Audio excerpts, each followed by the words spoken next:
Ah, so it's a moderator first, or 4 minutes? it's a... Yes, moderator first. All right.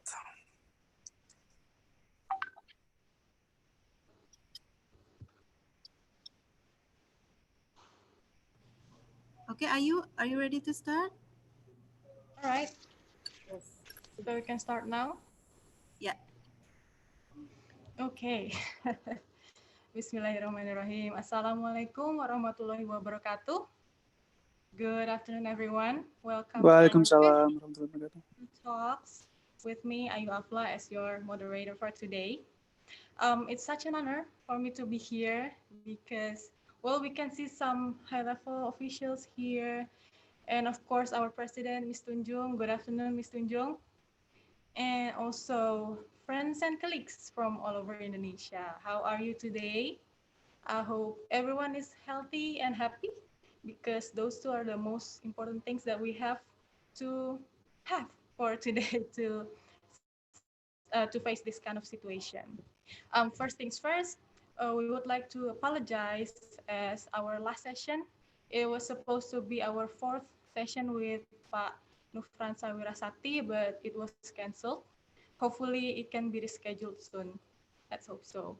And today we have Bapak Dedi Abdul Hadi as our speaker with the topic optimizing customs facilities. Good afternoon, Pak Dedi. How are you? Good. Thank you. Always good. Okay. Hopefully so. Yep, before we start, let me read a little bit of our rundown. So soon we'll take a closer look at our speaker's CV. Then Pak Dedi will start his presentation for around 15 to 20 minutes. And after that, we'll come to the Q&A session where we will have more time to discuss actively. So don't hesitate to push the button over there and raise your virtual hand. And of course, we can chat in the box. So if you want to type your questions there, you can also do that. And after that, we will have a closing from our president. Okay, so dear host, could you please share the speaker's CV? All right, here we go. So Pak Dedi Abdul Hadi, he was born in Garut, 18th of June 1970.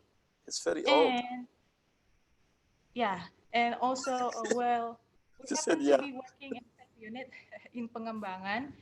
So he also went to Doctor of Philosophy, University of Kita, Kyushu, Japan, 2020. So it's today. I mean not today, this year ya Pak ya.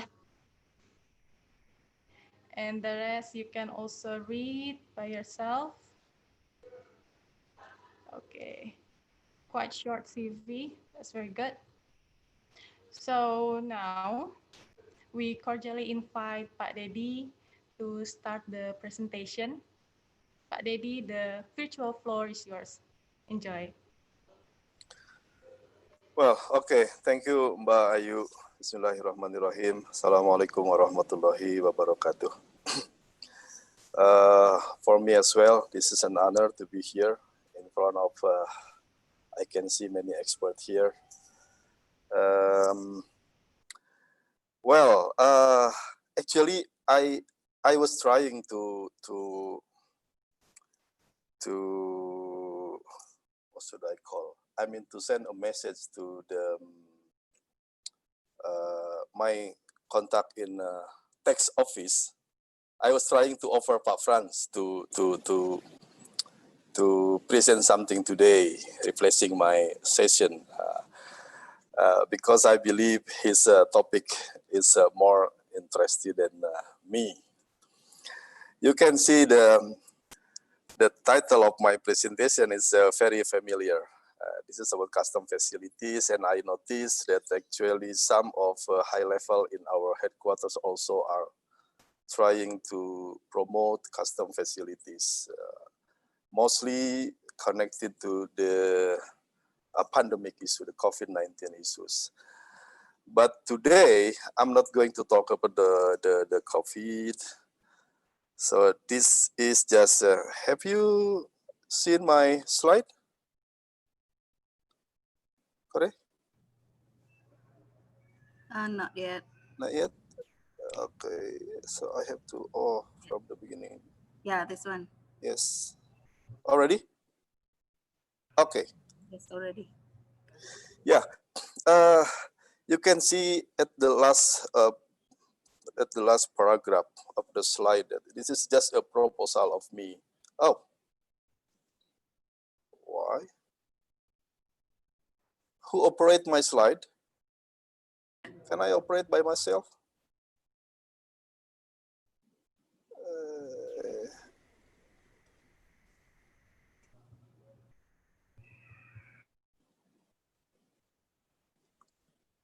Okay. Yes. Yeah.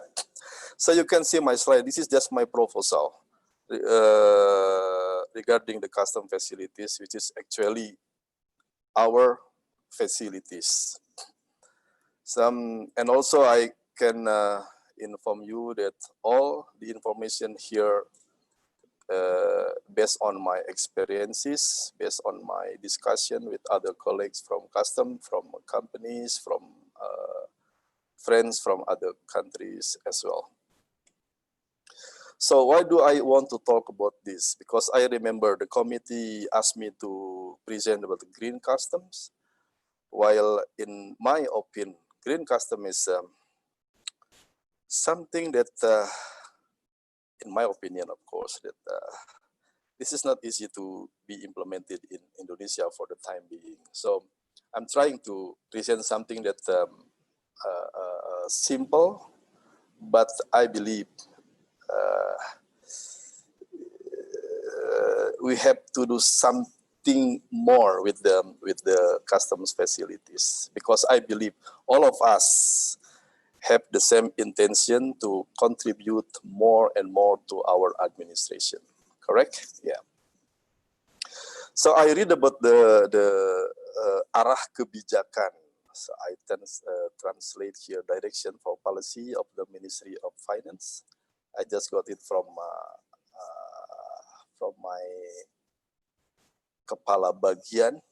It was disposed to me, and I have to read this, and I can see, oh, this is very beautiful issue, very beautiful strategy to be shared with other based on my understanding.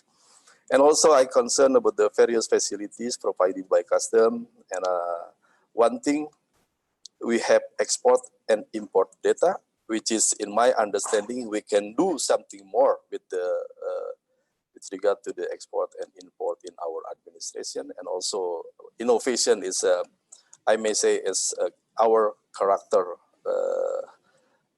as the innovative organization. So what the arah kebijakan said, in this arah kebijakan, there are 5 applied strategies. One is talk about the renewable energy. Second is about the small and medium enterprises. And number 3 is value added and also labor. Number 4 is the export with the value added and also local content higher than before. And number 5 is strengthen the economic competitiveness. So I just would like to focus on the strategy number 4, on how, yes, how custom could contribute more by increasing export volume, by higher value added, and also increasing our local content. Based on this, then I also learned from the applied strategies, saying that we have to increase the effectiveness of the PTA, preferential trade agreement, and also free trade agreement or FTA, and also the comprehensive economic partnership. And also the arah kebijakan asks us to increase the effectiveness of economic diplomacy and also increasing access and deepening of the export market through the fiscal incentives to raw materials through the KITE, easy import for export purposes. From this statement, I just see at least two facilities, FTA and also KITE, while actually we have more than this. So I interpret that actually this arah kebijakan us to promote more, to introduce more all customs facilities. So we can see here that we have bonded zone, we have again KITE, we have Gudang Berikat, we have Pusat Logistik Berikat, we have free trade area, temporary admission, special economic zone, and many custom facilities in place, which is actually we have to promote to all market forces. So I remember that a few days ago, Pak Yudi also shared with us about this article, saying that as supply chain shift, Indonesia should be given a serious look. So in my mind, and then what should we do then with this issue? We have to take one small action at least. So what happened in the world? What is our opportunity? What should we do to talk to other agencies, government agencies, and also can we talk to the private sectors? What should we do with this opportunity? There is a supply chain shift. It's just an example that if you want to contribute more as a customs officer. And also last week or maybe 2 weeks ago, I was invited by Payakumbuh local government. You know, they have declared the city as the Rendang city. And then they have a very big dream on how to introduce their product abroad. So they have various of Rendang, and also they have seasoning of Rendang. So I made a presentation and discussion with them. Ada kotak nggak di sini? Ada dong. And I talked to my colleague in Japan, who is the livestock owner, and I tried to explain based on my understanding about rendang and also the seasoning of rendang. And fortunately, you know, he was very keen to know and want to try to use the seasoning with his product, because he has some restaurant in Japan. And also there is the based on my discussion, based on my experiences, and then I try to check, not check actually, I just try to study or maybe to see our export and import data. And then I met someone who is a silica sand miner, and he told me that actually he wants to upgrade his product. Currently, they just export silica sand to many countries because this is a raw material for glass, this is a raw material for cement industries and other purposes. And he told me that actually we can upgrade as a nano silica. And then I check our export and import data, and I found this, the imported nano silica. So currently we import the nano silica for so many countries. You can see from Japan, Hong Kong, and until Poland. So he told me that currently he just he is selling the silica sand in this price. So Indonesian rupiah 20.50 per kg, while we import, please check if my calculation is correct, here is like $1 per kg. So we sell the silica sand with this price, and then we bought or we buy the nano silica with this price. So he told me actually, but we can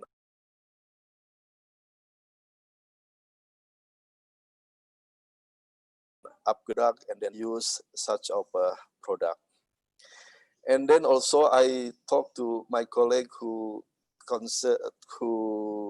do the business in the ethanol area. He told me that ethanol is made of molasses. Molasses is coming from countries, pohon tebu, and we can check which country produce the sugar. Okay, because the countries is a raw material for sugar, and then as the disposal, they have molasses, and molasses can be produced to be ethanol, and from ethanol we can produce many things like hand sanitizer, as our big issues today. So we can see here we export this ethanol with this grade at 80% volume, and then we import the higher than that, more than 80% of alcohol inside, or ethyl alcohol, and also we import another type of ethyl alcohol, and the price is we can see here is US dollar 0.6 per kg, while we import 4.85 per kg. So actually, some of them are using our raw material. So we export raw material, and then yeah, you can see that. And also another product, garam or salt. I didn't translate this article because I copy paste directly from the newspaper online, which the head of association said that we have decreased our production of salt until 2 million ton for this year. And then there is another information saying that about 630,000 ton garam is not absorbed by the market. And also another issue that our local salt is not compatible with our industrial need. And also another issue based on the Statistic Bureau information that comparing to here is 2018 and 2019. 2019 we will import less than 2018, but still we will import salt. But actually there is an opportunity like PT Garam. PT Garam already produced the industrial salt. What I'm trying to deliver here is actually we can upgrade our garam into the industrial salt. And then this is another information about garam, that actually we have quite wide area for producing salt or garam. And we can see the price here. Actually, if you check the market, our garam is very expensive, while imported garam is very cheap. What is happening actually? Okay, and also I read about the rice issues, which is actually we don't need to import anymore because we can upgrade our production of rice, and also we can upgrade from the low level rice into the higher level rice. And that is based on the data that I got from the national data, mostly from the Statistic Bureau. So again, what I'm trying to say, actually we have a lot of opportunities, and as a customs officer also there are some opportunities, as I as the slide as this slide and also the next slide. So based on my discussion with some colleagues, actually we can make a group of company. There are companies that understand the facility, mean customs facility, but has been using optimally. Okay, that's fine. There are some companies has not been using optimally our customs facility. That is in one group. Another group is they understand partially. So that is why they only focus to one customs facility. Like who enjoy the Kawasan Berikat, they just focus to Kawasan Berikat. Is there any problem there? Of course. I talked to some of them, and actually they want to to sell more to the domestic, but since the Kawasan Berikat cannot do that, so the opportunity just lost.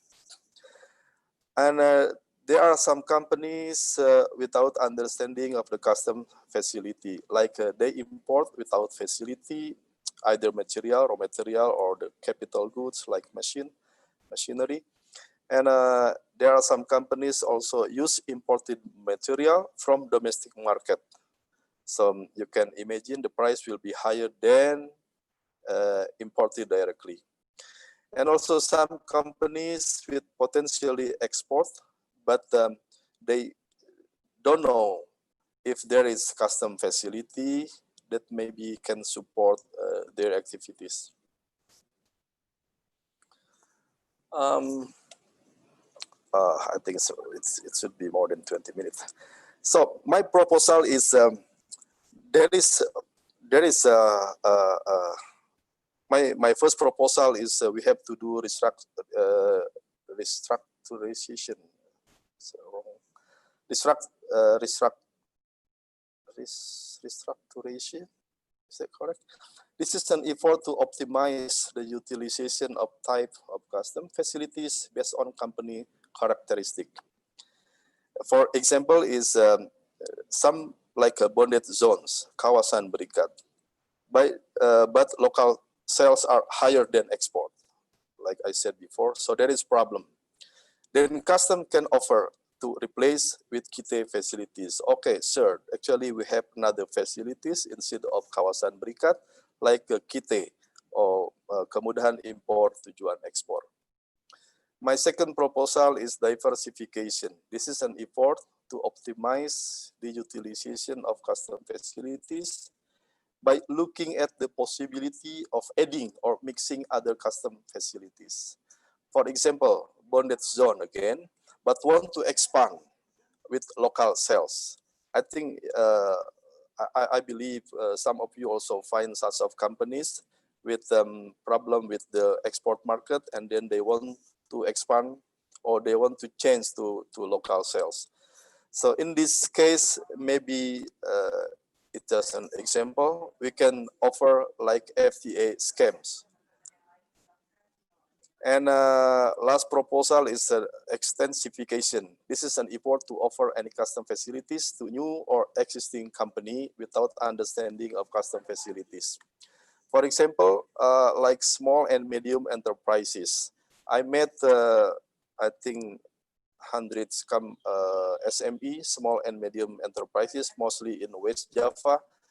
And I discussed with them, the big problem is they don't understand about the customs facilities. Yeah, that is the extensification. So I would like to propose about the restructuration,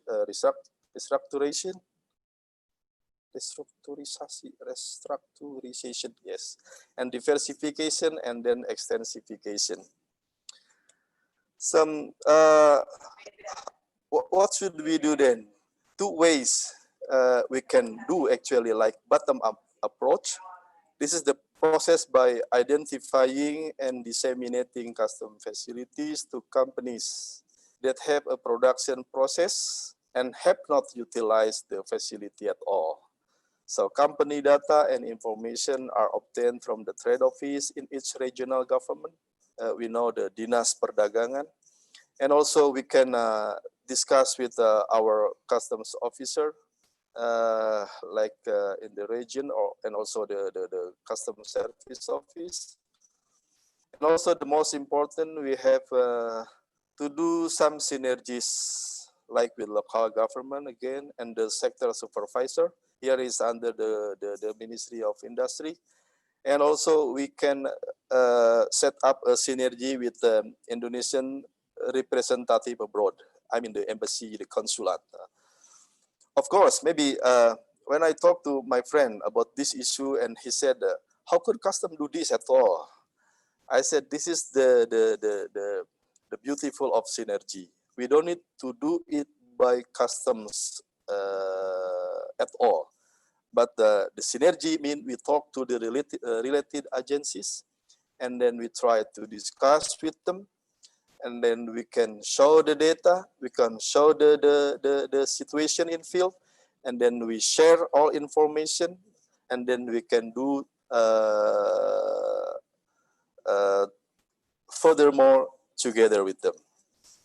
That is the bottom-up approach. So we can see the company, we can check the company, what are they doing currently, and then we can discuss with them that there is a lot of opportunity under the customs facilities. Or maybe we can do the top-down approach. Top-down approach means we generated the data, export and import data from our office, and then we can see, like I did before, like I saw you before, like happened to the salt, rice, like ethanol, and also to other, there is many products, and I believe you have information on it. So top-down approach mean started from custom, and then custom try to identify, custom try to analyze, and then again we need to set up a good synergy with other agencies. It's almost okay. In this case, of course, we need some of expertises. We have to understand exactly about the export and import procedure. And also we have to understand the free trade area. We have to understand HS code. We have to understand customs evaluation, rules of origin, all custom facilities. That's the most important thing. And also we need a communication skill, because I talked to one custom office, and the funny thing is they said there is a company in their region, and they want to offer custom facilities to them, but until now, until today, they are not success on this. I mean, they could not reach that company, because when they already send the letter, they already make a phone, but still fail. And also coordination skill, and the last one is cooperation skill. This is a skill, of course, because like I said before, not everyone can do this. The identification process is started with collecting the sources of material, sources of machine, production process. I mean, we talk to the company, and then we understand. And then we communicate, we coordinate, we cooperate with company and also other agencies. So a little bit detail, maybe just like this, about sources of raw material. So we can, we visit one company, any kind of company, and then we can check with them about the source of raw material. Is it purely from domestic?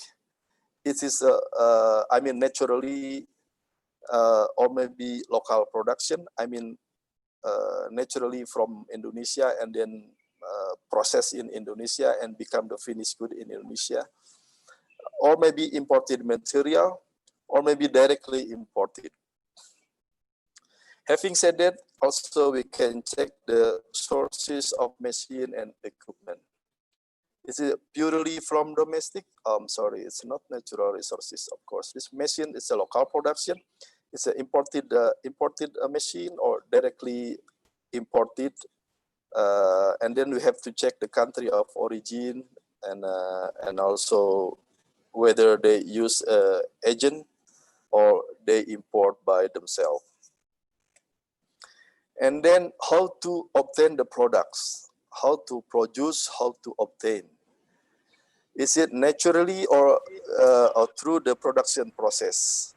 And also we can check with them the fulfillment of origin criteria and the sustainability. Why sustainability? Because I got information from the trade attaché in UK, it's just an example.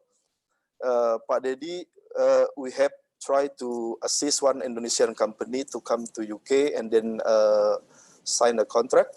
And then on the D-Day, the exporter could not export the agreed product. So that is of course the problem. That is why we have to check the sustainability of the product. And purposes of product also, we have to check whether this is for local market, domestic market, or for export, or mix between export and local market. And also we have to check the destination country. Why? Because some countries are offering the preferential tariff, like, there is a GSP, Generalized System Preferential, like in Norway, Korea, Australia, EU, United States, and so on. And also we have a multilateral agreement like ASEAN Trade in Good Agreement. We have ASEAN China. We have ASEAN Australia, New Zealand, and so on. And also we have bilateral agreement. And also maybe other opportunity, other destination countries. And also we have to check future plan and possible facilities can be used. So we have to discuss with the company, we have to discuss again with other agencies, and then we can introduce, actually you can like mix between Kawasan Berikat and Pusat Logistik Berikat.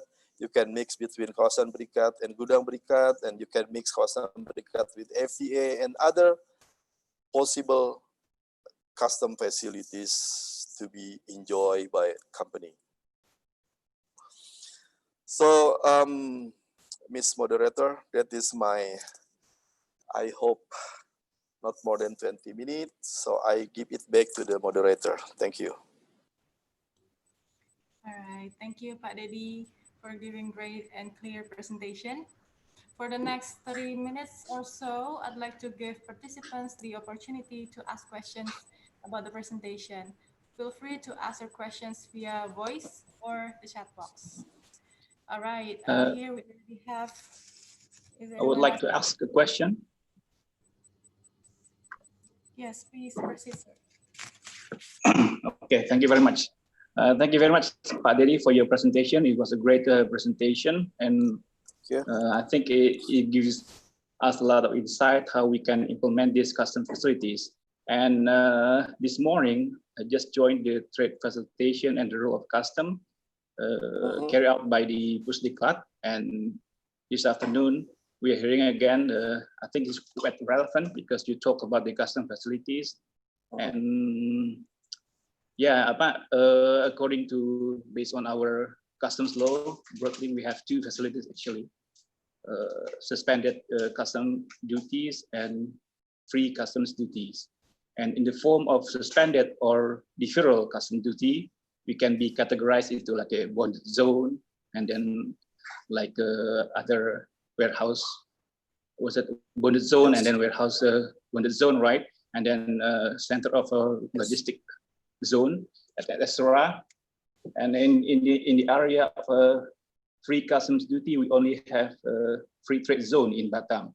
And luckily, I've been assigned in Batam for almost 1 year, and I can see that the difference between deferral customs duty and was it the free customs duty? I mean, it's quite relevant from the webinar this morning and also this afternoon, presented by you, Pak Dedi. And I think, according to me, based on my opinion, my thoughts that we are so difficult because I got the expertise in the area of trade facilitation, and we have a problem with the unnecessary trade costs at the border. So it sometimes happens at the border because we link with other agency at the border. We are not the sole agency at the border that they can decide and release the movement of goods at the border. So we must interact, we must interconnect with other agency. Yep. And I think it's quite a problem because it's create a lot of unnecessary trade costs at the border. Yes. I mean, I would like to ask a question about how we can implement these custom facilities based on our our authority that we have, and then we combine it with other agencies so we can create efficient trade cost at the border, so we can improve efficiency and other thing at the border. Thank you very much. Okay, should I directly answer or? Yes, Pak Dedi, you can directly answer. Okay. Thank you, Pa Ozi. That's yeah, you are very lucky because you got a lot of information about custom facilities just today, right? So that is what I have mentioned before, that synergy, coordination, communication is very important among agencies. So what we have to do first is how to convince other agencies that custom facilities are not only custom concern. This is a national concern. So we have to introduce to them that by utilizing such of custom facilities, then there is some benefit, there is some advantages, not only for company, but also for government. So we have to firstly, we have to convince them. And I can understand that the border procedure, border system is still our problem by today. And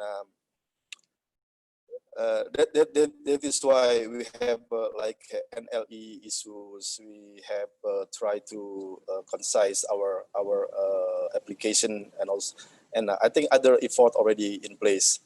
So back to custom facilities again, we cannot, like you mentioned before, I can understand that there is a deferral facilities, there is exemption facilities, but in my mind, actually, I could not separate, I could not distinguish each of them. This is a custom facilities. So what is the purposes of the company? What do you want actually? Like just last night, I got someone from Japan called me that he said he wants to invest in Indonesia, and he wants to apply for the Kawasan Berikat. So my first question is, why Kawasan Berikat?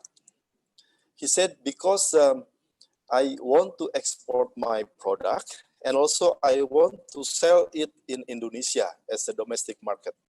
And then also he said that I got information that we can sell 50% of my production in Indonesia. Oh, I was trying to explain, this is the Kawasan Berikat, this is about the sharing contribution between export and local. So maybe he got not wrong actually, maybe just misunderstanding about the 50% from the production, which is actually 50% from the export sales. So and then our discussion is quite interesting because and then he changed his mind. So do you think I have to use Kite at the first time instead of Kawasan Berikat? I said, yes, you can. Maybe Kite plus, like Kite plus FTA or Kawasan Berikat plus FTA. He just realized if there is actually some mixing facilities can be enjoyed in Indonesia. Just like that, Pak Ozi. Hopefully it can answer your question. Yeah, thank you very much, Pak Dedi.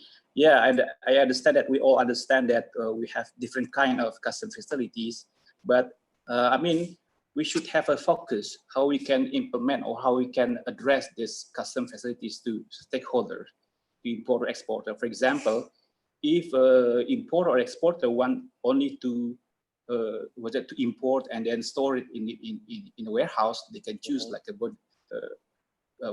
warehouse bonded zone, right? Area, sorry, gudang berikat. But if they want to manufacture, if they want to produce something, raw material, and then export it to other countries, they can use like a bonded zone or kite. But I mean, should we have like a focus? For example, we can differentiate between the bonded area and kite. We have a special characteristic that we have, so we can sell it and then we can inform it to the stakeholders. For example, probably importer will have like a confused,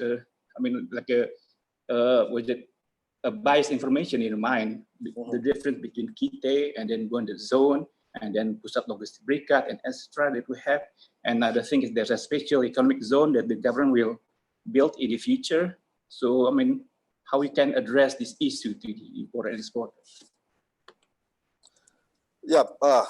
Okay. Thank you, Pak Oji. Again, we have to check with the company itself. What do they want actually? Like I mentioned before, the first question is where did you get the raw material?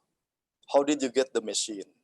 And then we check the process, and then we check the purposes, either export or local market, and then we can assist them with the like origin criteria that maybe actually they can enjoy the preferential tariff. So again, we have to bring it as export oriented, not only local oriented. So from the beginning, you have to put it in one place that you may be export, you may be sell it in domestic. But firstly, where did you get the raw material? Where did you get the capital good or machinery? And then how is the production process? And after assessing all of them, and then we can help them. Okay, actually you will get a very high benefit or the highest benefit by utilizing the kawasan berikat, or maybe by utilizing the kite or other custom facilities. So again, actually back to the companies. The first question is again, where did you get the raw material? If you're clear with that, and then you can continue with other question. There is, I think, the sixth question that we have to check with the companies, and then we can decide which facilities that are suitable with them.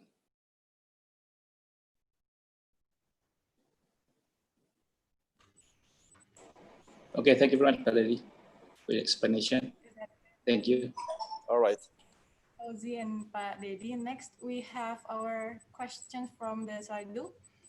How about we make a program that educates people to find out what facilities in customs that more easily digested, more millennials? Thank you. Pak Dedi, please. Sorry, can you repeat the question? Okay. How about we make a program that educates people to find out what facilities in customs that more easily digested, more millennials? More millennial? Yeah, okay.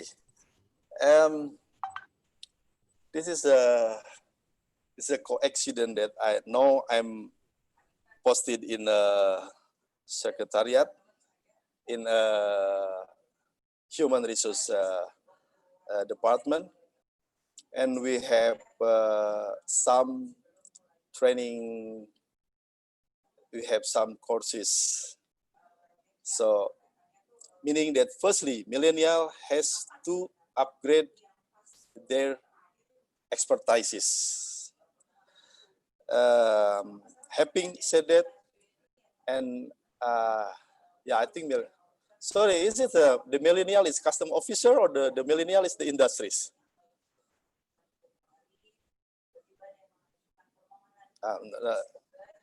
Unmute, please. Sorry, I think the customs officers. Yeah, okay, so this is on the right track. custom officer, all millennial custom officers have to learn a lot, of course. The most important is you have to understand the export import procedure. The other thing is custom facility itself, and also I think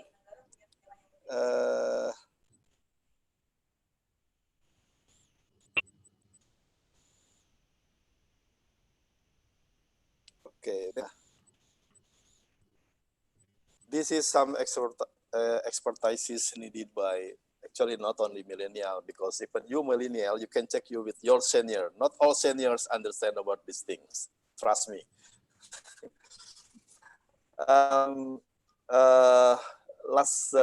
Yesterday I introduced the FTA to some colleagues, and the big question is after delivering my presentation, and the first question is, Pak Dedi, what is the FTA? You see that? What is the FTA actually? I said, oh my God, after 1 hour, I explain everything. And then your question is, what is the, so that again, for the all millennials, try to understand what is the customs material. The most important things when I was studied it in Brussels, I think there are 3 basic customs law. Consisted of custom valuation, HS code, and rules of origin. The WCO said so. That is the 3 basics of custom laws. So again, custom valuation, HS code, and rules of origin. Because all cases will be going to the HS problem, or custom valuation problem, or rules of origin problem.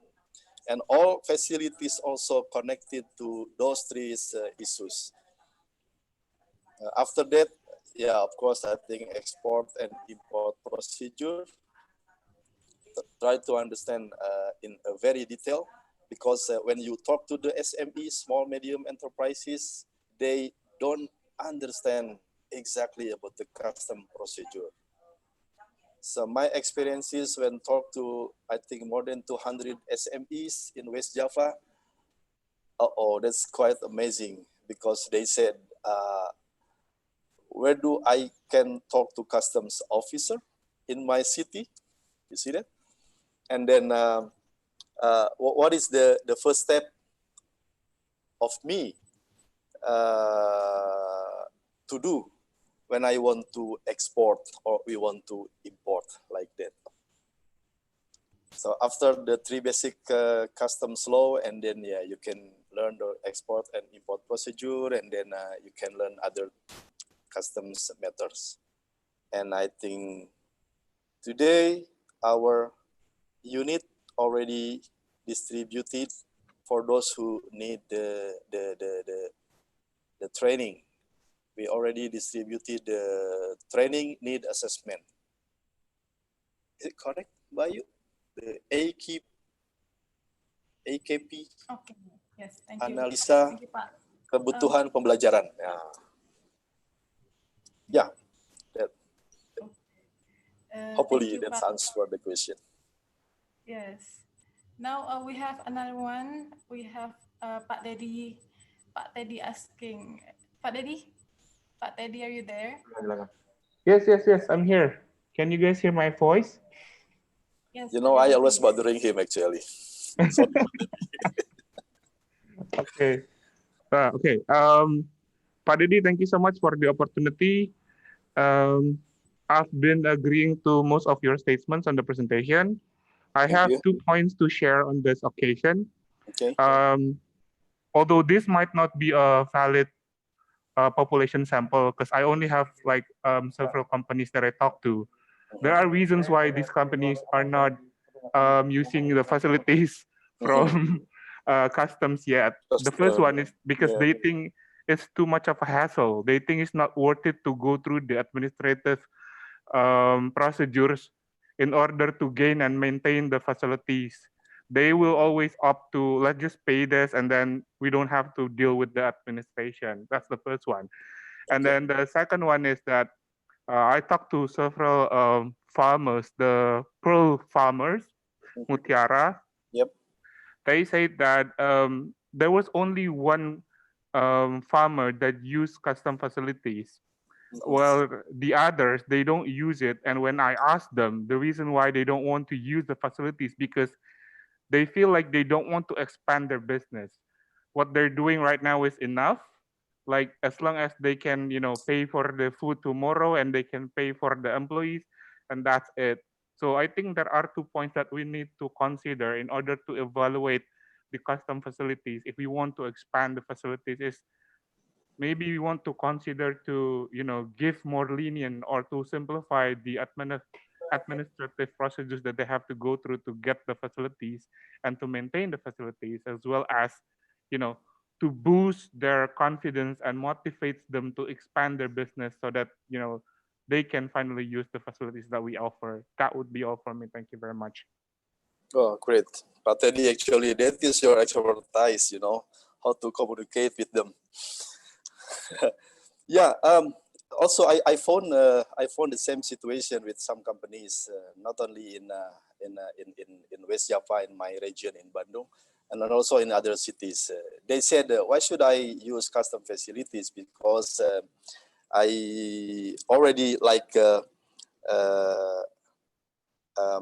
I'm in a good condition. I have a good customer. I can sell my product to them, and then so I don't need to expand, and I don't need more money, because everything just enough.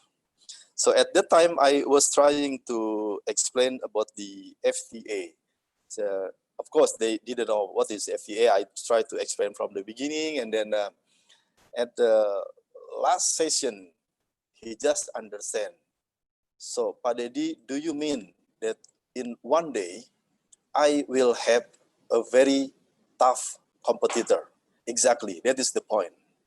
So, okay, you can enjoy maybe for just 1-2 years from now, but in the future, your price maybe will be higher than other similar product, and you will lose all your benefit.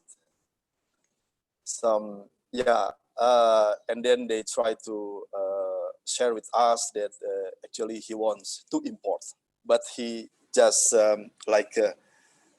how could I pay the import duty, because we don't want to pay that, we don't want to pay tax more than we have today, and so on. So I try to explain some facilities, and no, they are using PT. So after a very tough discussion, of course, Pak Teddy. But the same situation is common and happen in all cities actually. Yep, thank you.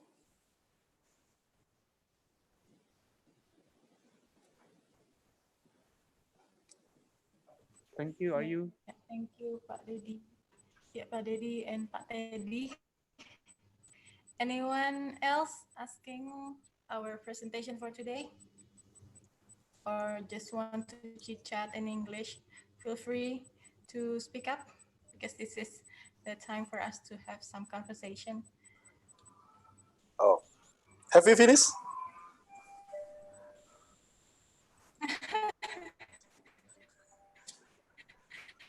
Great. Mr. Jung, you would like to ask a question to Mr. Dedi? Pak Dedi, you're the president, right? Not question. This is a chit-chat time.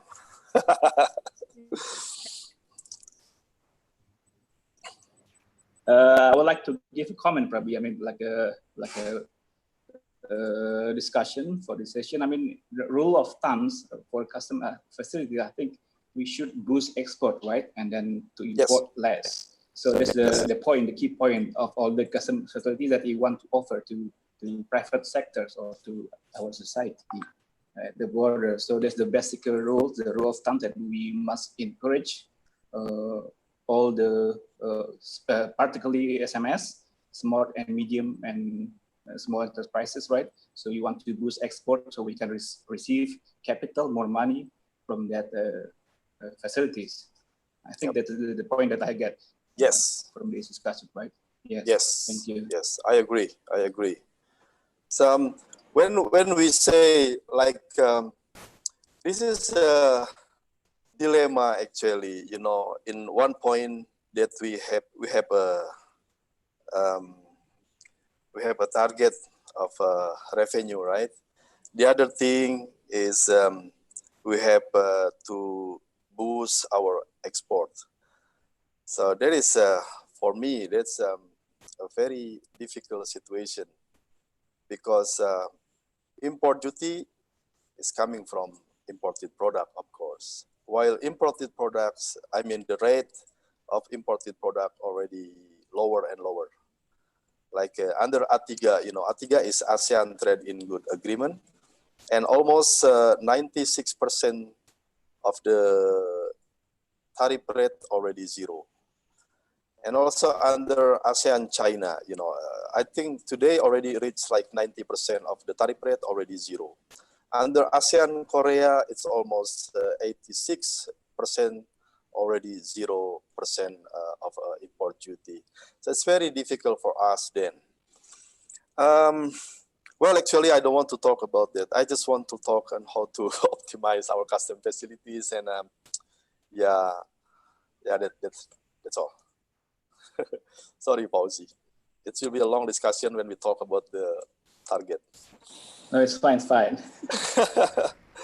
Yeah, because I've got my expertise in the area of trade facilitation. I got my PhD in the area of trade facilitation agreement. That's why it's quite relevant, because in the aspect of trade facilitation, we focus on how we minimize non-tariff barrier. For example, we should reduce like more quotas and then all non-tariff barriers, because now tariff is growing lower from time to time, right? From year to year. So that's why we must diminish, we must reduce, or we must minimize all the unnecessary trade costs at the border. And it was triggered by all the permits, all the regulation from one institution and other institution. It's quite a very difficult time for all the exporter and importer. So I think we should have a concern how to reduce these unnecessary trade costs at the border. Yes, totally agree. Thank you very much. Yeah. So any other thing, Bayu? Yes, but we have two questions here. Some people are worried about the FTAs in terms of the products from those partner countries will beat the local industries. Can we hear your opinion about it? Worry about what? Some people are some people are worried about the FTAs. Okay, in terms of the product from those partners will beat. Yes, I think I already explained it with the example from Pak Dedi. Can we hear your opinion about it? Of course, that is the consequences of the FTA. If we just keep silent, then they will beat us. Not only, you know, politically. When I joined one meeting, Indonesia and China, we sit together in one room and then we present.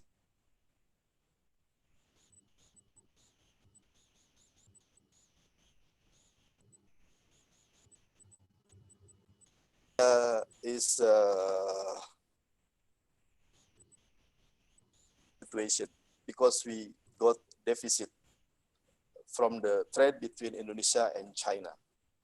So we propose China to hold your exports and let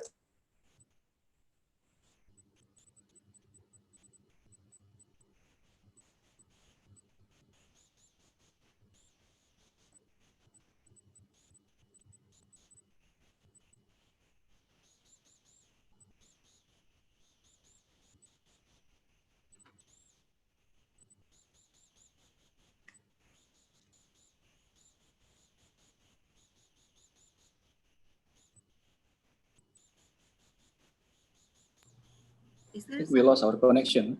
Yeah, something wrong with Pak Dedi's connection?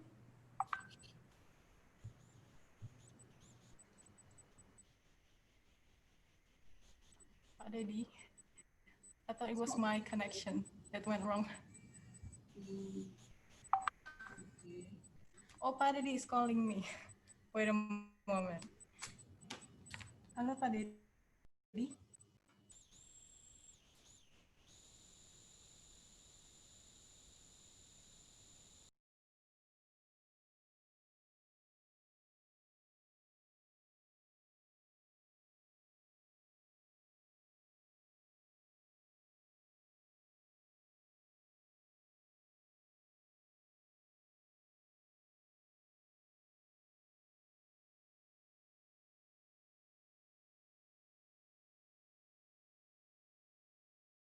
Like to replace for a temporary. I'm sorry, I think his connection is not very very good. So, Ms. Tunjung, what to do about it? Z Should we? or Pak Yudi, could you please, is it possible for you to lead the discussion probably?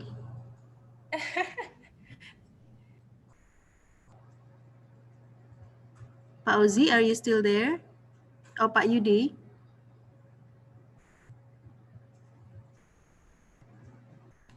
Pak Yudi? Yes. Yes. It seems that uh, Pak Dedi is unavailable because of his internet connection is low. So is it possible for Pak Yudi or Pak Ozi to maybe give us some opinion or give us some, some trigger or discussion about this topic?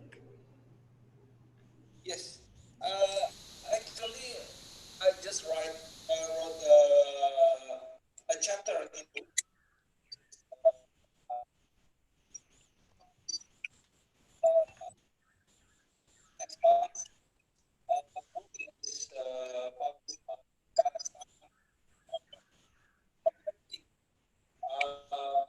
Bagus Arianto is there as the editor. Sorry. This book, I wrote that our custom facilities consist of two kind of facilities that can be used by companies. First, facilities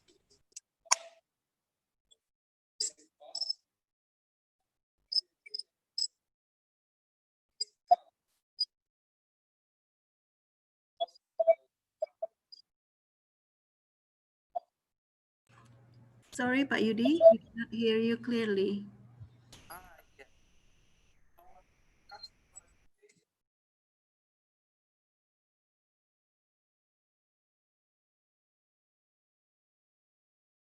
speeding the movement of goods can lower logistic costs.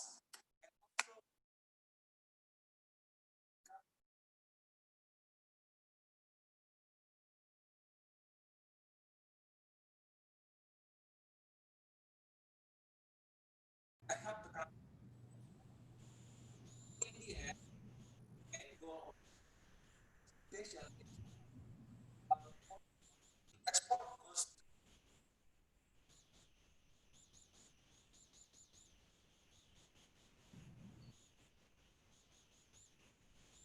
That's the idea.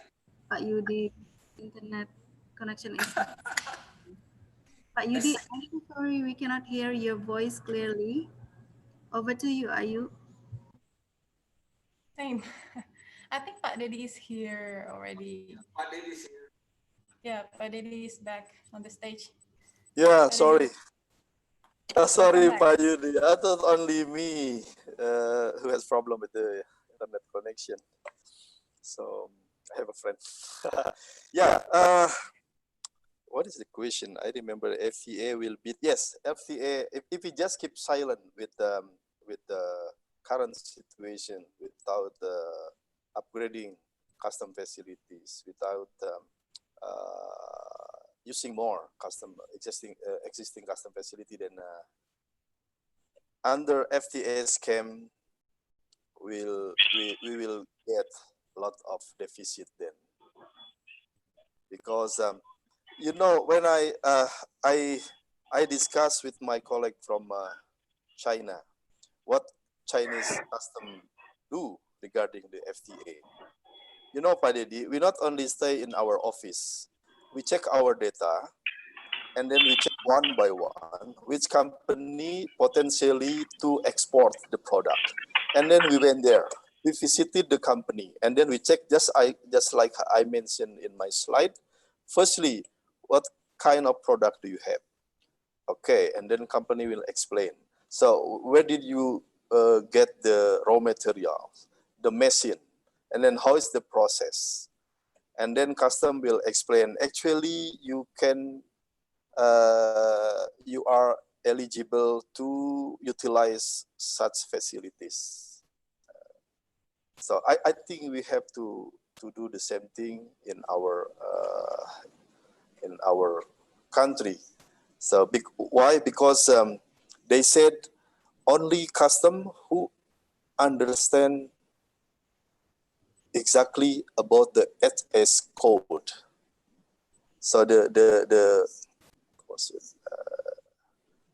The most important thing under FTA scheme is HS code, because under HS code we can decide the origin criteria, and then if the origin criteria is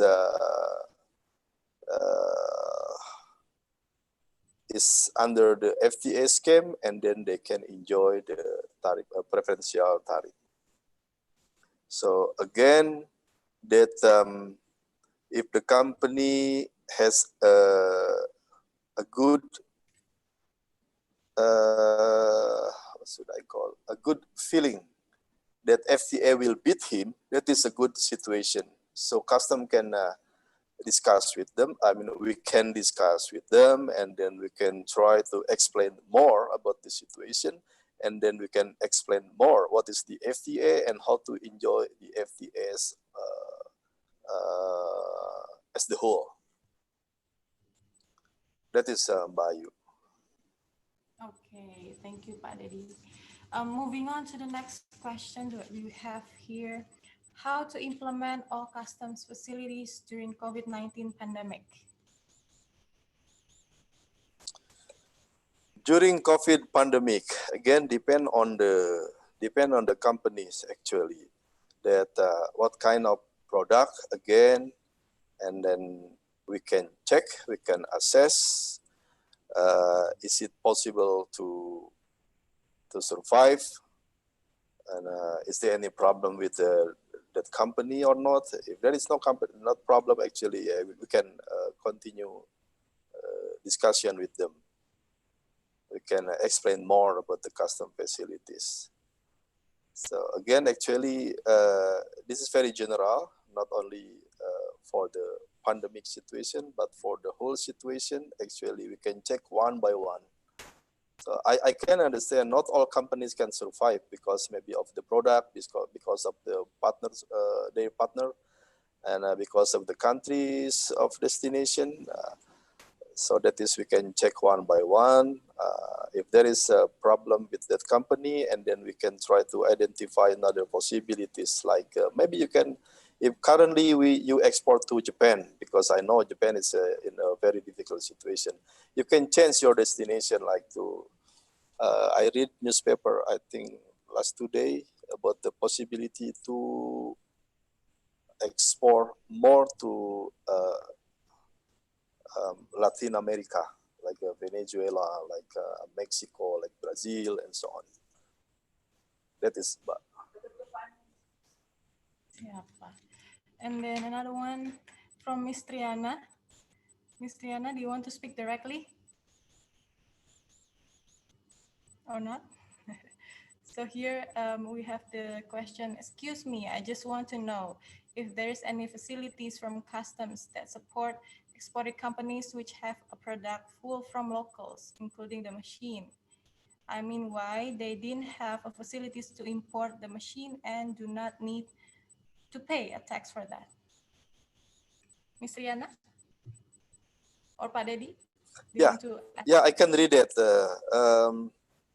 If there is any facilities from this, Oh, there's facilities, have a product full from local, including the machine. So you mean the material coming from domestic and also the machine coming from domestic. So you can, it is originally or purely from domestic, or maybe he bought from company in Indonesia, but actually that is the imported material, or what is the real situation? Excuse me, hello, Mr. Dedi. Mr. Yep. Dedi, hello. Yes, Miss Triana. Thank you. Okay, I just want to know, the material is full from locals and the machine is import, but they didn't want to use Kite IKM, you know, Kite IKM. And I just want to know, there is another facilities that he can do if he want import a machine, but with a low tax. Okay. Thank you. Not only low tax, but they can enjoy the exemption scheme, like you know the capital goods exemption facilities. Have you heard that? I think maybe in few years ago we call it as Fasilitas BKPM. Oh, not yet. Not yet Actually, here. facility under Article, Pak Yudi, please correct me, is it 26 or 25? Article 25 or 26 under our customs law. There is facilities for importation of machine. And also not only machine, they can enjoy the related raw materials for 2 years. So, I mean, they can import machine freely without paying any kind of tax, either import duty or taxes. And also they can enjoy the exemption for their raw materials. You can offer that. Excuse me, what's the name of facilities? I want to search it. You can check the article, I think 26, if I'm not mistaken, under the Undang-Undang Nomor 17, Customs Law number 17. Please check the article number 26. If not, maybe 25. Just between two articles. Okay, thank you. No problem. Yes. All right. Thank you, Mbak Triana and Pak Dedi. Do we have another one asking? Not yet? Or that's all? Okay, I think that was the last question, that we have here. Oh, okay. Yeah. We have one person. Pak Dedi, you're so happy. Okay. Ayu, we have one person raised hand. Yeah. All right, Miss Dea, please proceed. Can everyone hear me? Sure. Yes. Good evening, everyone. Good evening. First of all, I would like to say thank you for Mr. Dedi for giving us such an incredible material about optimization of facility. So I would like to ask, as stated in Mr. Dedi's presentation, as the customs officer, one of the most important things that we should do is understanding the facility. And then after that, we can promote it to the stakeholder or the company. But in fact, sometimes the company and the stakeholder have a different level of understanding. So do you have any tips for us to make the stakeholder easily understand the material of the facility that customs and excise have when we present the facility to the stakeholder? Thank you, sir. Yes, good question. That is why I think I also mentioned that one of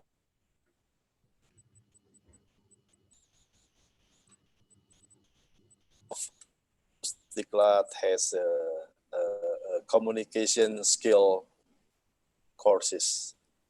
Is it correct, Bayu? Yes. Yeah, we have a communication skill, and I'm planning to participate that training program. Communication skill. My communication is not good, so that is why I'm planning to join the program. program. So yes, I can understand. It's not only happen in Sumbagbar. Is it Sumatera bagian barat? Is it Palembang? Located in Bandar Lampung, sir. Oh, Bandar Lampung. Okay, Bandar Lampung. There's a lot of things can be exported from Bandar Lampung. You know. So yeah, again, how to communicate? If you join from the beginning, I was informing that it also happened in one customs office. You know, they have a Satgas Facilitas, and then they share with me Pak Dedi, we have a problem. What is that? We are trying to contact one potential company in our region, and until now, even though we have already sent a letter, we have tried to call them, but there is no good response from the company. I said, why? Yeah, we didn't know, and what should we do then? I said, oh, this is a communication problem then. So that is why, but they are, I think, yeah, that is merely about the communication, I think. So you can talk to your higher level and then how to communicate with them. But actually, or in general, company will love to enjoy exemption, or even Pak Oji said deferral mechanism. Yeah, that is my response. Thank you, Pak Dedi.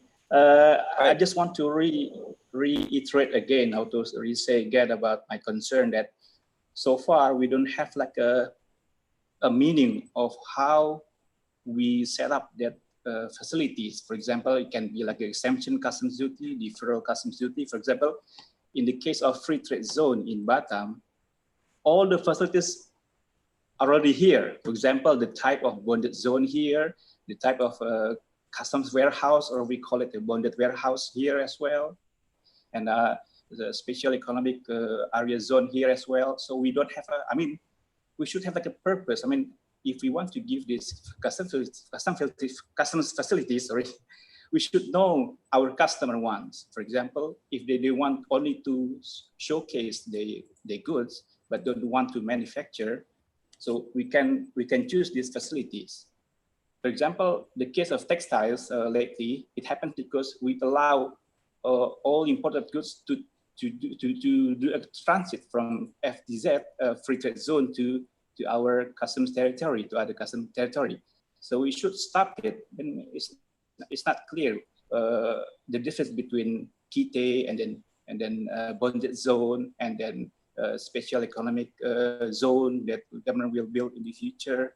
So I mean, we should have a purpose. I mean, if the company want to choose these facilities, we should ask them what output of your product they want to do. For example, only for showcase or pameran, we have FT in the past, right?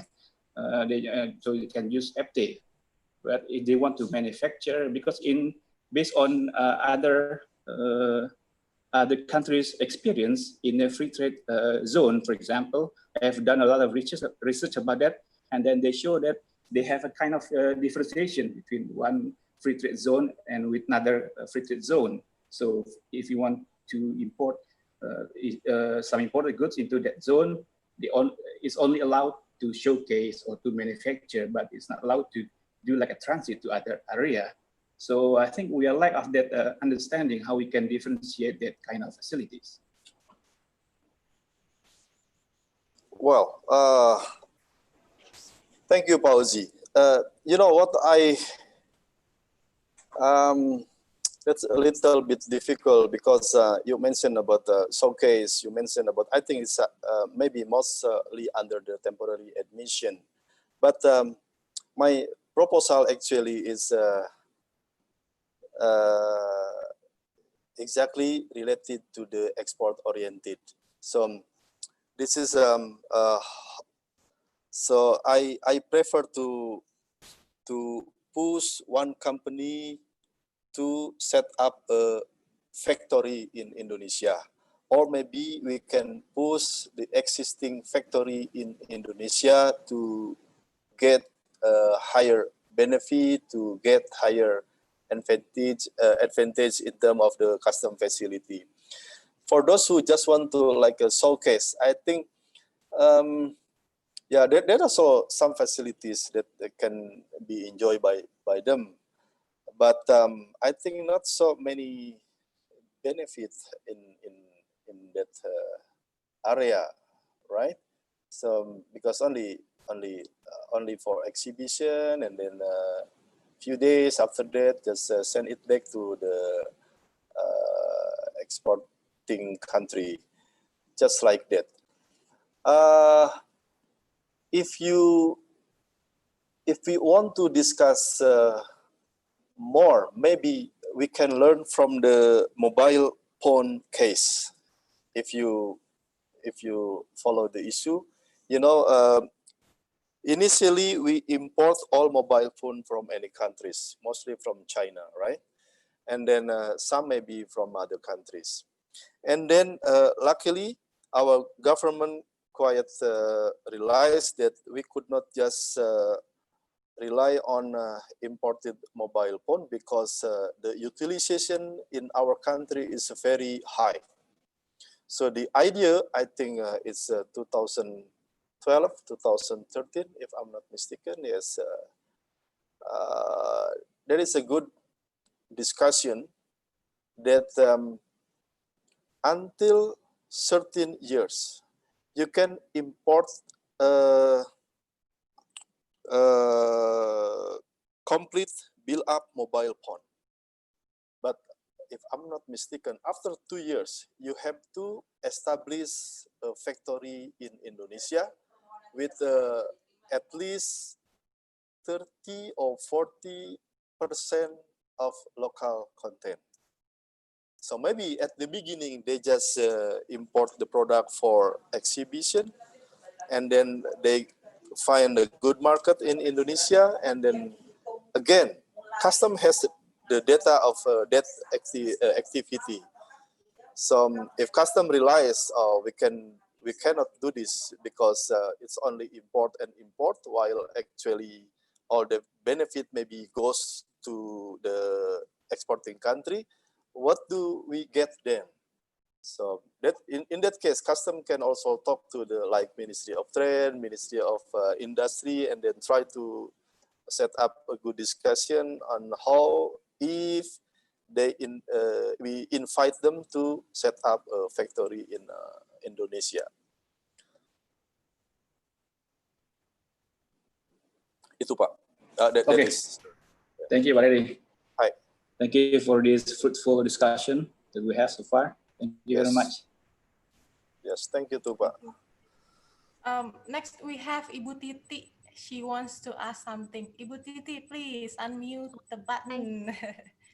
Hi, are you and Hey, Ibu Titi. Hi. Hi. How are you all? I miss you all. Sorry, wait a minute. Wait a minute. Okay. Pak Dedi, I need your opinion, Pak Dedi. You know that in my opinion, SME or small and medium enterprises, the problem of SME is not only how to import good, but how to open market and how to export by themselves. Yes. Deal with the rule that that we really have so many government rule, yeah? Yes. They don't know how to deal with that. And of course, lack of knowledge. Yes. So what do you think we or custom could help them? Because open market or supervision of SME is not our main task. Yes. Yeah, thank you. Totally agree, Bu. There are a lot of things to transfer to our SMEs. And I have identified at least 13 problems in front of the SMEs. Started by like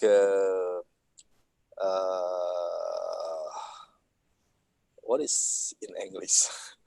Like permission matters, like taxation matters, and a lot of things from the beginning. So that is why when I was invited by one association, they invite me to come to their program and to share about the export and import procedure. I said, who is the participants?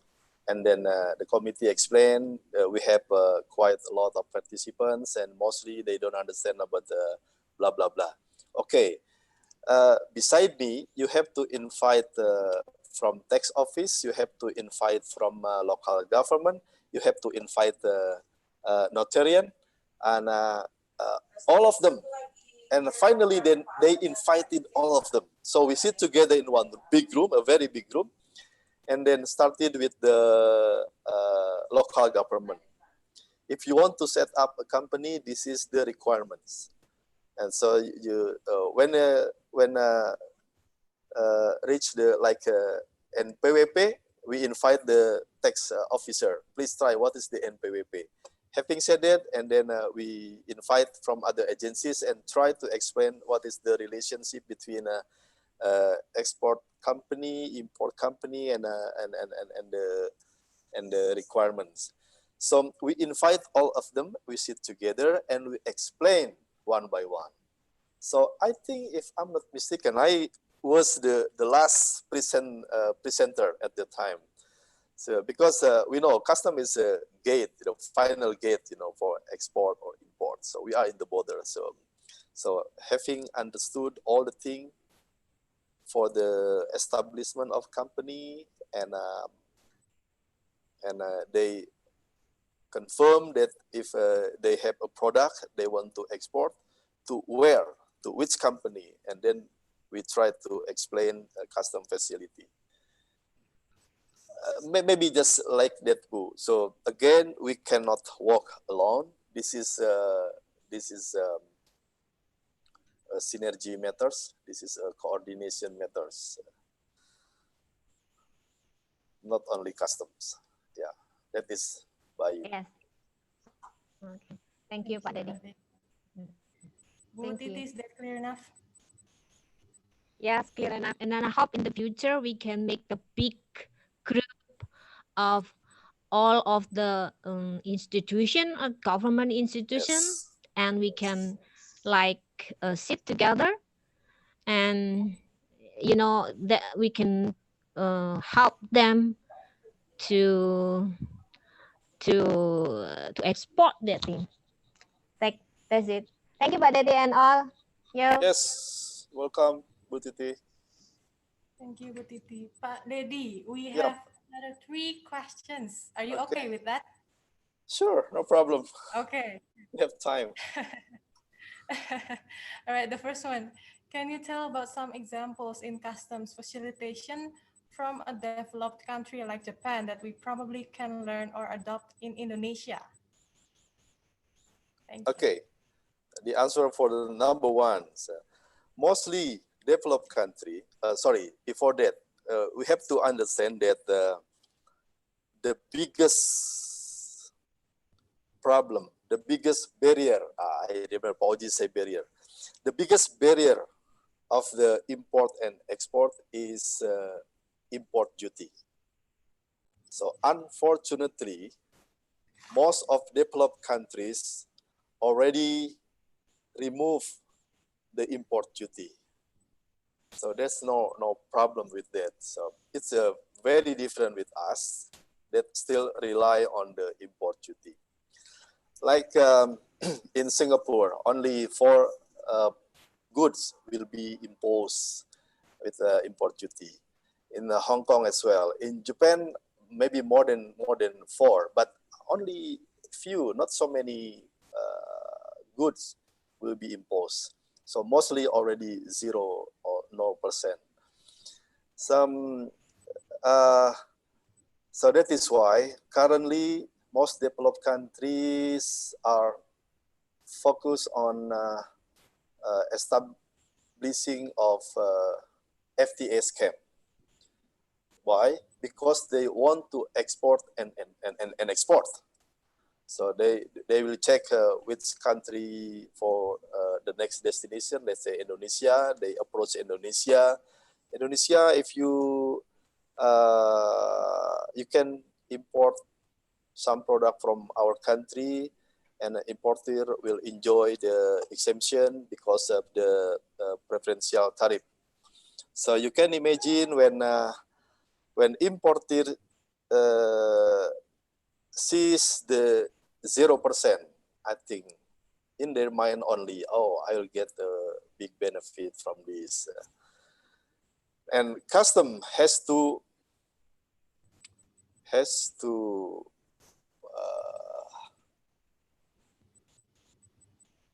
what should I call in English? Custom has to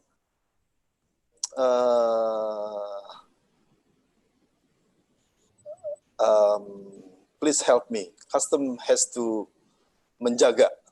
What is menjaga in English? To protect. Yeah, that's right. Yeah, custom has to protect this. Yeah. Because even though custom, so without import, what should we do then? No, our duty is not only, our job is not only handling import and export, of course, but how to assist, how to protect, and so on with the company. So if importer is thinking about getting higher benefit from the 0%, but custom has to consider more than that. Custom has to think more than that. If we import a lot, okay, importer will get a higher benefit, but what will happen to our industries? What will happen to our society? And in other side, maybe we will not get also we will not get revenue from import duty side. So yeah, that is if we learn from developed country. Firstly, they have no concern again about the import duty, but they concern mostly about the how to export as much as possible, as many as possible.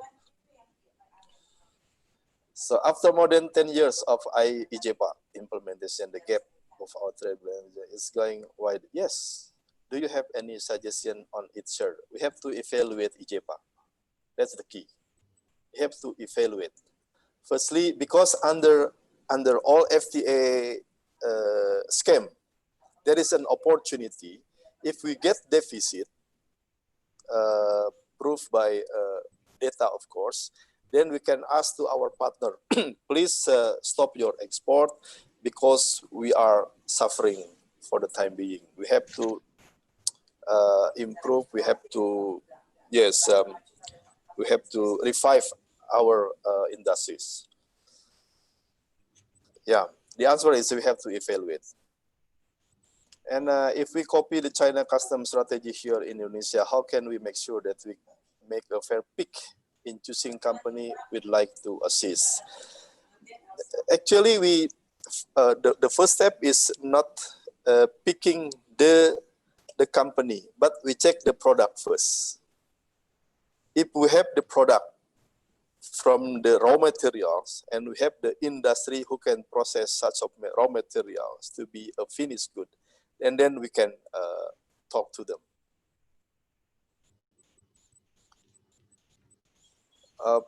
What is the make a fair pick? Fair pick. Do you mean fair pick? We have to be fair, of course. We have to be fair, of course. After checking all data, and then okay, actually we have opportunity in this area, in this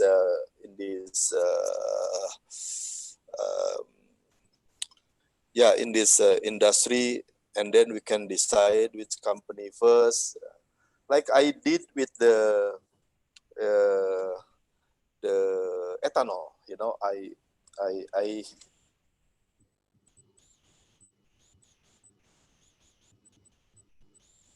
with my colleague. There is a common ethanol, and also there is absolute ethanol. absolute ethanol is used for food, used for medicine, drugs. And currently we import all the absolute ethanol. So when my friend has a formula to make absolute ethanol, then we talk to the producer of the ethanol, the common ethanol. So he bought in like 1,000 liters for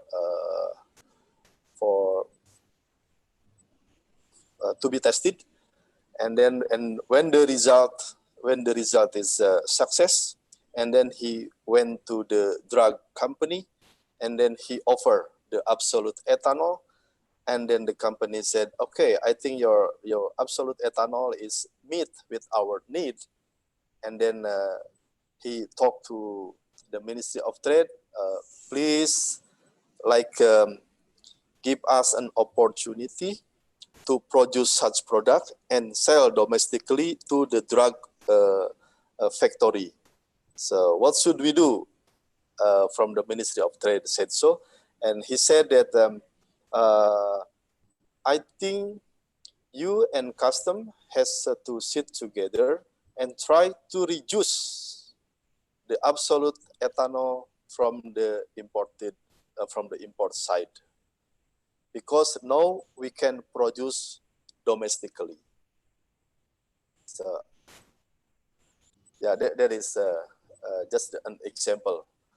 But back to the fair pick, I think I don't know how to answer this. What is the fair pick?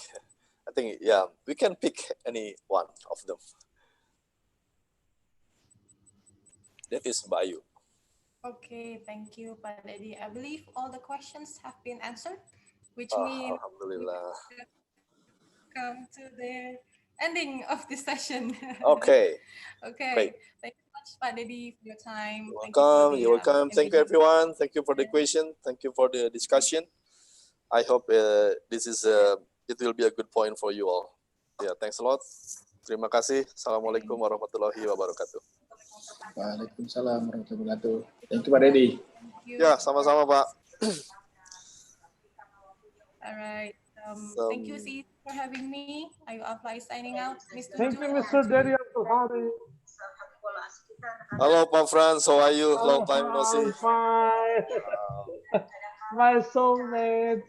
Yes. And my colleague. Sasiburine. Long time no see. Yes, Pak Franz. Where are you now? I'm at the custom office now. Here at province of Papua. Oh, Papua. Still. Yes. Yeah, no worries. Still Indonesia. Is it correct? Yeah? Yeah, still Indonesia, right? Even you are in Papua, but still Indonesia now. Indonesia is Indonesian time. I mean, you can visit your family anytime without passport, so it's easier. No, my family is in my home base is Jakarta, sir. Yeah, you can visit Jakarta anytime. Don't forget to apply for the, what is SIKM? Very expensive. Very expensive. Oh, really? So you can use custom facility there. Very expensive ticket. So, by aeroplane. It's a matter of time, sir. No worries.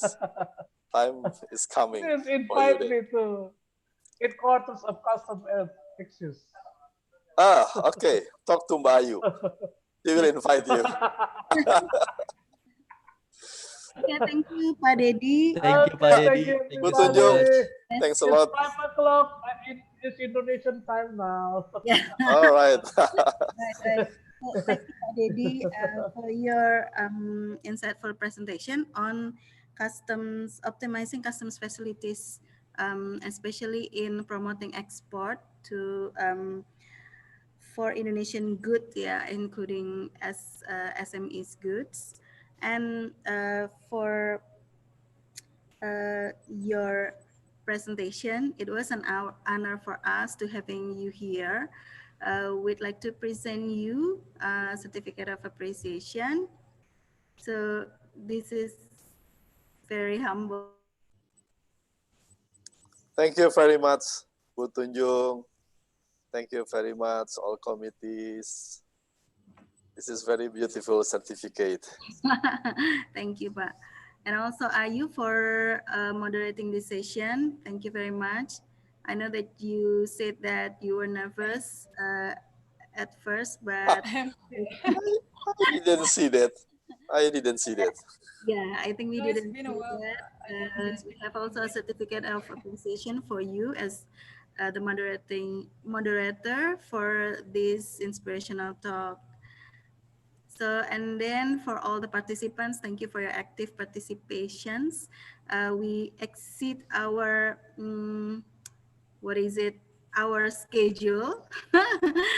It's over 3 p.m. right now, but it's okay because we all of us enjoy this session.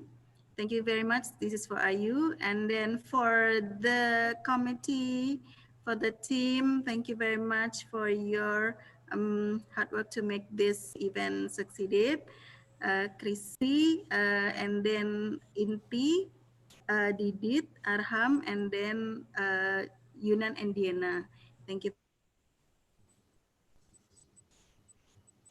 to use English, not to replace our Indonesian language, but to reach a wider, to speak up and to reach a wider audience. And last but not least, please let's take a group photo together. Oh. Okay, so host on your count, please, Didit. Okay. Yes. On my mark, excuse yourselves. In 3, 2, 1. Okay, I got you. Please turn on your video first. Okay, all of you. Okay, another take. Okay. Okay. Anyone wants to start the video now? All right, on my mark. In 5, 4, 3, 2, 1. Yep, gotcha. Thank you. you. See you on the next inspirational talk. Did we have the flyer of the next session, right? So we will have Tejo Arum Kusumo as our officer in WCO, I guess. And then Yes. Yes, talking about the career and training opportunities in World Customs Organization. Do you have the flyer on? Not yet, ma'am. I think I shared to you. Okay. Yeah, on August the 6th at the same time, 1:30 p.m. So let's have a chat together. Let's have discussion about it together again, and hope to see you at the same time. Okay, thank you very much. Assalamualaikum warahmatullahi wabarakatuh. Waalaikumsalam warahmatullahi wabarakatuh. Thank you, Pak Dedi.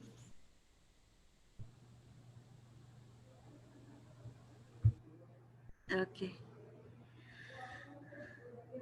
Are we still live on YouTube? No, ma'am. Pak Franz?